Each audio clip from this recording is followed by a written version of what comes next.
Tomb Raider, an action-adventure game from 2013, which is the 10th installment in the Tomb Raider franchise.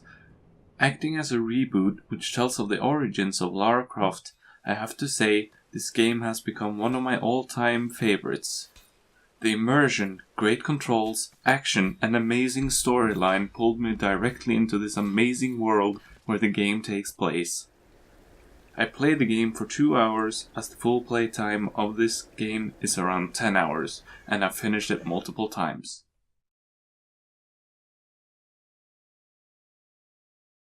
Tomb Raider takes place on a fictional lost island called Yamatai in the Dragon's Triangle somewhere off the coast of Japan. The island, and kingdom that existed there once, is shrouded in mystery. Legends of the island speak of a queen, Himiko, dubbed the Sun Queen. According to these legends, she was blessed with shamanistic powers that enabled her to control the weather, which, upon starting the game and immediately being tossed into the action of a ship breaking apart, may just support these claims. When the player begins exploring the island, they can find traces of wooden trader ships, World War II era American planes, as well as Japanese military projects. All of these people from different eras were once stranded on Yamatai. Trucks, ships, bunkers, and planes, all swallowed by storms and brought down around the island. The island is currently inhabited by a cult known as the Solari Brotherhood, which is a violent group of criminals, mercenaries, and other survivors. They worship Himiko with intentions which are unclear until they are explored by the player.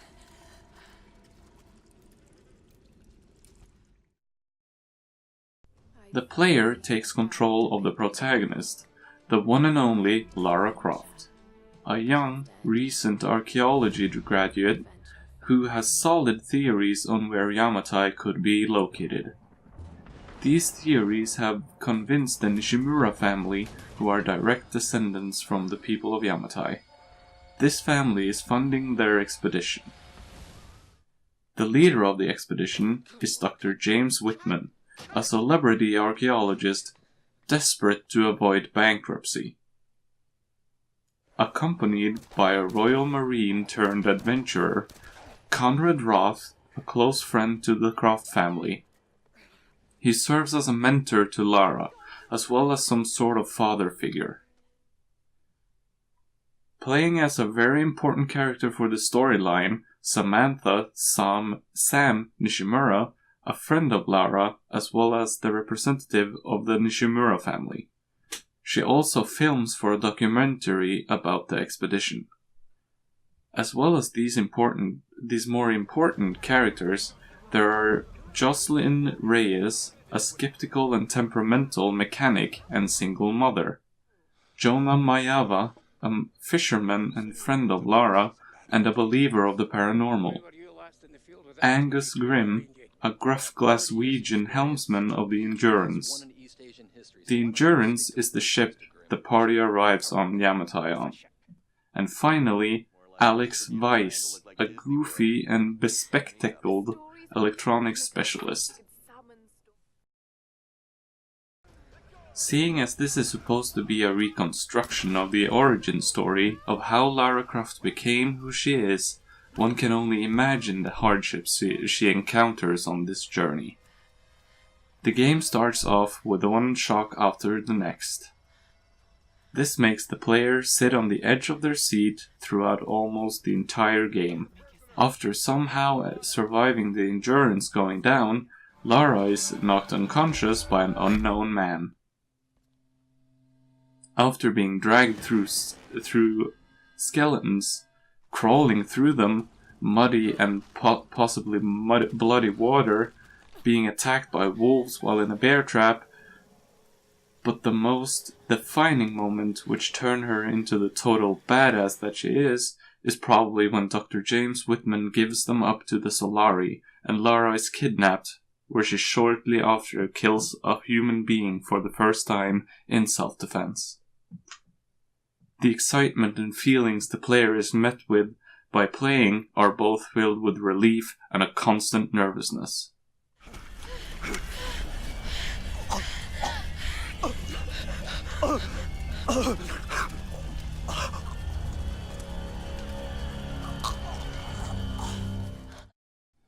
In the game, there are quick time events where the player has to push buttons to learn the basic controls. For example, at the beginning of the game, where you first gain control of Lara, your first task is simply to press 2 buttons to swing back and forth to make the story progress. As well as this is how you are given your first weapon. The area where you first get your bow is littered with arrows for you to pick up.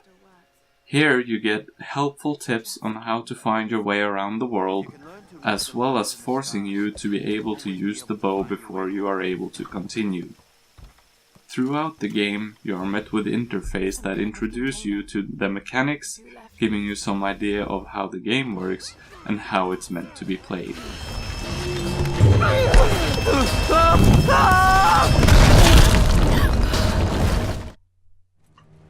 The gameplay curve fits the underlying dramatic curve of this game, and it follows a strict set of rules, being that tension rises through various events and flattens out when Lara finds her friends being safe or she reaches her goal.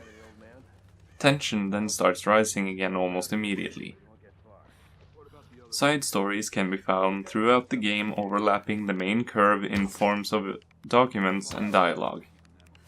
Starting off with the Happy Valley from the Endurance, the drama starts building up when the Endurance goes down, and Lara is shortly after kidnapped. The first curve reaches its peak after Lara escapes the cave and builds her camp. The tension starts dropping off when she finds Samantha with seemingly harmless Matthias.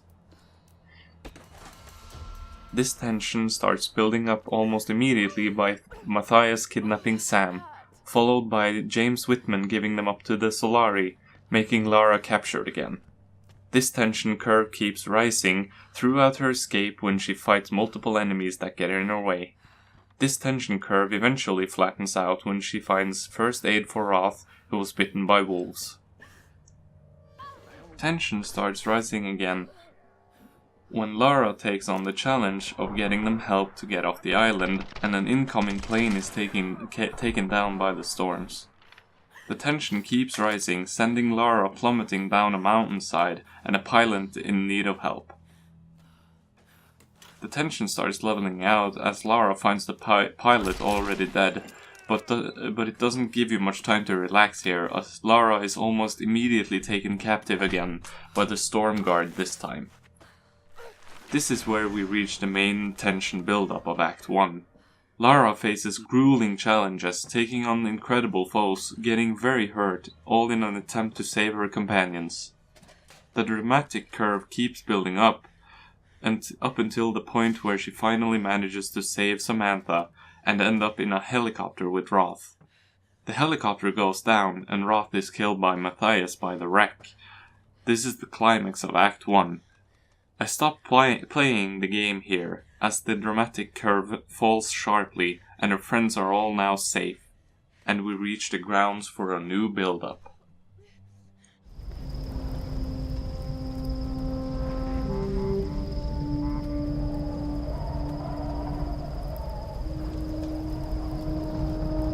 Roth, what am I gonna do? You've got great instincts, girl. You've just got to trust them.